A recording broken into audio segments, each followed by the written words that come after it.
Their white ancestors came and said, stand and go tell. Right. And they all came out at one time. Bill Cosby got locked up because him and his wife didn't want to let the second largest oil company in the world drill under their Massachusetts home. They wanted oil.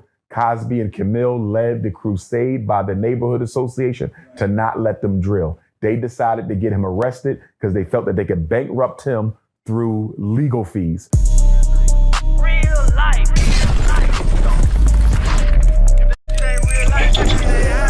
It ain't real life. Just ain't real. Real life street stars. You know what time it is.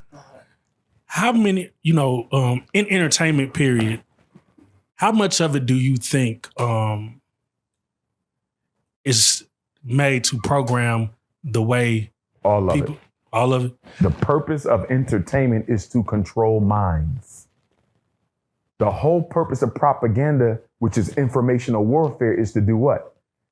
Destroy the consciousness so you never have to go to war with the people. If I can control what you think, I never have to fight you. If I can convince you that standing up to me is the worst thing you could ever do in your life. If I can convince you that I am invincible, you'll never want to fight me. That's why they spend more money on misinformation than they do in the military. And you see how much money they spend on the military. They spend more money on misinformation than they do in the military. And let us be clear about something. You only have about 6 media companies. 95% of everything you see, 95% of everything you read, 95% of everything you hear is either coming to you through Disney, Sony, Time Warner, Bertelsmann, Rupert Murdoch News Group, and I'm leaving one out. 6 companies control 95% of all the media in the world. And you wonder why they control our athletes, they control our celebrities, they control what we think. Whoever controls the information controls the world. And what are the most important aspects of information? It is the images and the sound. Right. The brain is ruled by what it sees and what it hears. So, with that being said, Jay-Z, what are your thoughts about this? Everything that's going on with Jay-Z right now? I think the Jay-Z situation, here's what I believe.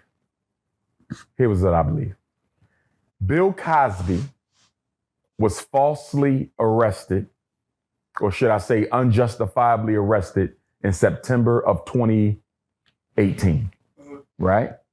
Allegedly, a whole bunch of ugly old white women came together and remembered that he sexually harassed them 40 years ago. Nonsense. No white woman is waiting 40 years to tell on a rich-ass black man. Remember, at the time, Bill Cosby is what Denzel is now. You understand me? Bill Cosby was the man back then. Right. He opened up TV. He's at the top of his game. He sexually assaults you, innocent white woman, and you don't tell nobody for 40 years? Not only one of you, it's like 30 of them. And then all of a sudden, they get this epiphany. All at once, their white ancestors came and said, stand and go tell. Right.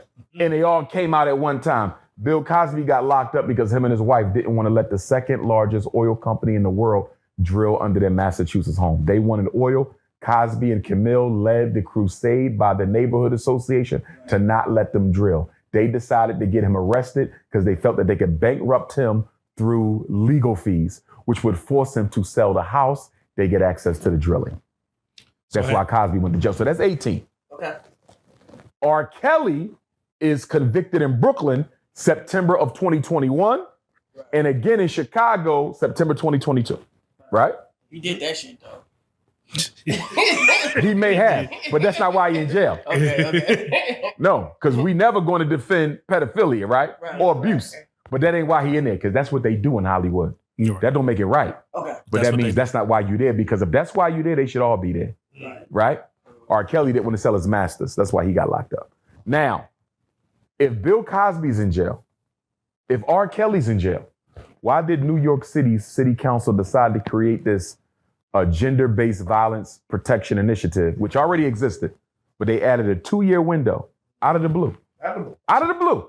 The law been around since 2000. It's a 24-year-old law. 2 years ago, it's been around 22 years. And y'all say if there's any woman in New York City who's ever been sexually harassed, abused by any man at any time in your life, You have from March 1st of 2023 to March 1st of 2025 to bring a civil suit. No statute of limitations. If Bill Cosby is already locked up, if R. Kelly is already locked up, if Harvey Weinstein is already locked up, why did they come up with that law? In my opinion, they came up with that law to take down Sean Carter and Sean Combs. That was the Puffy Jay-Z bill. It wasn't necessary. Why? Weinstein's in jail. R. Kelly's in jail. Bill Cosby's in jail. Why do y'all need to come up with a 2-year window that let women go all the way back in time and accuse any man they know? And mind you, you can't bring a criminal suit. It's only for money. Right. Come on. Money.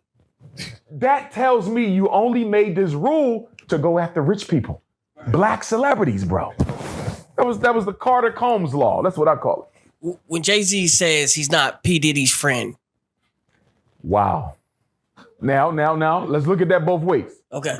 When Sean Carter said that him and Sean Combs were never friends, that could be looked at a couple different ways. Okay. On one way, it could be a mafia thing where we know we buddies, but I can't afford to catch none of your heat. So on camera, I'm gonna tell them I don't mess with you. Right. But off camera, we still brothers. Because I can't afford to go down. Because if I go down, Puff, who gonna finance you getting out? God forbid, if Puff go broke, he gonna need Jay to send him a life preserver. You feel me? Right. So Jay can't afford to go down because if they both go down, who can they go to get some money from? They two are the biggest out. Denzel ain't cut no check, he too clean. He ain't gonna touch it. You see what I'm saying? So my thing is, it could be an undercover agreement. We're gonna act like we enemies in public, but I got your back in private. So I don't wanna jump to conclusions. Now, if what he said is what it is, that's bad. Because everybody know y'all was homies. Everybody know y'all hung out. Everybody know there's a relationship there, but maybe they fell out before Puff got hit. You see what I'm saying? Maybe their relationship went south before Puff got hit with the accusation. Maybe this is not Jay-Z throwing him under the bus because of the crimes he's being accused of. It could very well be that their relationship went south. But to say y'all was never, like I said, I'm going to take the high road. And I'm going to say Combs and Carter have an agreement that we ain't friends in public because I might need your help in private. The alleged allegation against Jay pertains to this 13-year-old girl back in 2000. We don't know what's true. It's all allegedly. However, why do you think no one is questioning the story of why this 13-year-old girl was in these places and spaces at this time by themselves? Why is that not a topic of discussion? Whether he did it or not doesn't make him innocent or guilty. Why is no one saying, well, what was this girl doing alone Exactly. there in that space? Well, for Black people, we don't care because we love to see our successful people taken down. Wow. So Black people don't care. Wow. They just want to see Jay-Z, Sean Combs, and any other rich Black person drugged through the mud because they're not rich. So that's Black people. White folks are not going to question it, pretty much for the same reason. They like to see Black people fall from grace as well. You know, for me, you have to go there. How does a 13-year-old girl get from Rochester, New York to Radio City Music Hall on September 7th? What, the year 2000 was it? Yeah. How did she get there? She said a friend drove her 5 hours. I've driven to Rochester. Frederick Douglass is buried there, so I visit Rochester regular. A 13-year-old girl got a ride from her friend from Rochester, New York to Radio City Music Hall. And the father don't remember ever picking his daughter up after she got sexually assaulted by the two biggest names in hip hop. Wow. Why do you think, because once you get so much money, right? Uh-huh. I heard the only thing that beats racism is capitalism. So once you get to a certain threshold of money, it's like, why assassinate the character of a Puffy or a Jay-Z? What is the significance of it? Well, first of all, capitalism cannot beat racism because racism invented capitalism. White people are serious about power. Black people are serious about money. It's the big difference between us. This is why a white man could be worth $10 billion. You will never know it. You will never know it. A black man will be worth $10 and you think he's worth 10 million. Right? Right. So white people are about control. You see? Control. Black people want to own things. White people want to own situations. Power bucks money every day of the week. When you hear Negroes say the only thing matter is green power, that's a politically uneducated Negro. The question is, who makes the green money? Who has the power to print the money? Power runs this world, not money. Money don't mean nothing, because when you got power, you can get anything you want. You don't even need money if you got power. Right? Because you can make people do. Think about the bully in lunch, right? You in the lunchroom.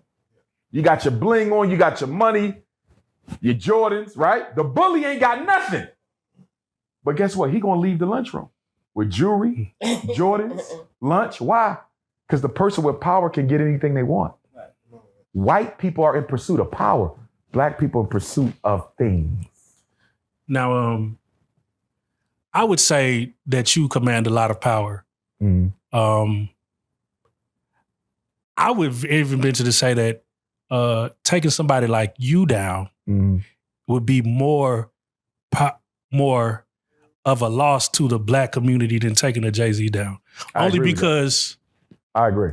You speak this message you speaking. I remember being, I don't know where I was or how old I was, but I remember I heard you speak on the Breakfast Club, and you made me want to actually do something about the shit you was talking about. You was talking about what they do to black children, how they with ADHDs and how they just misdiagnose our black children over and over again, and what the problems that it actually causes.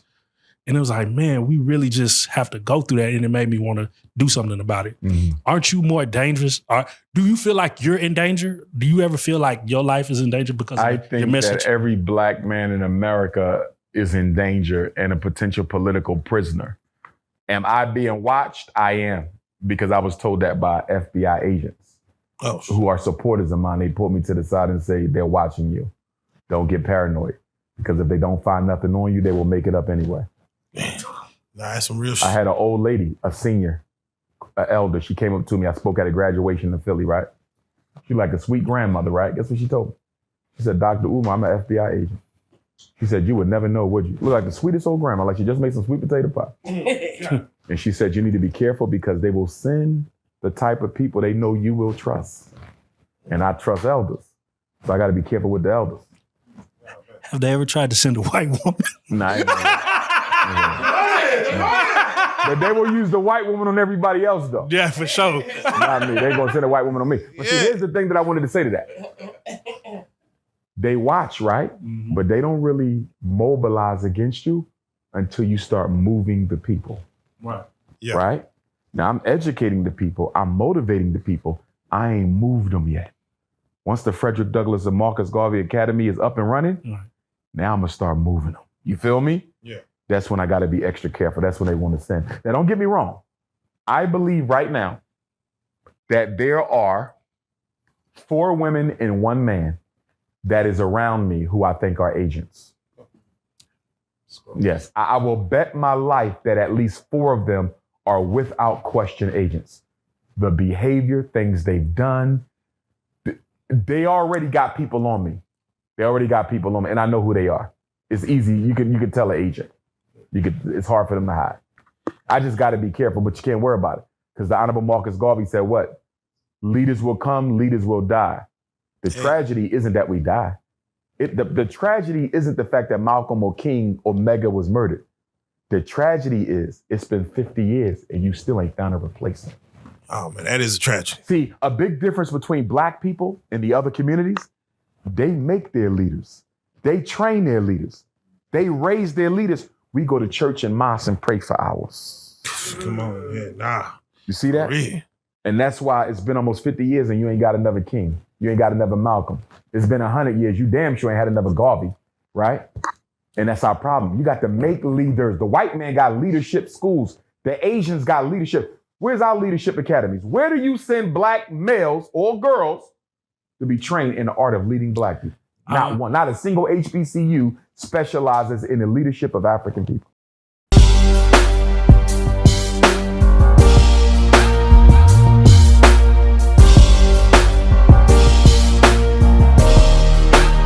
Shout out Reallyfe Street Stars, nigga. Moolah. Hey.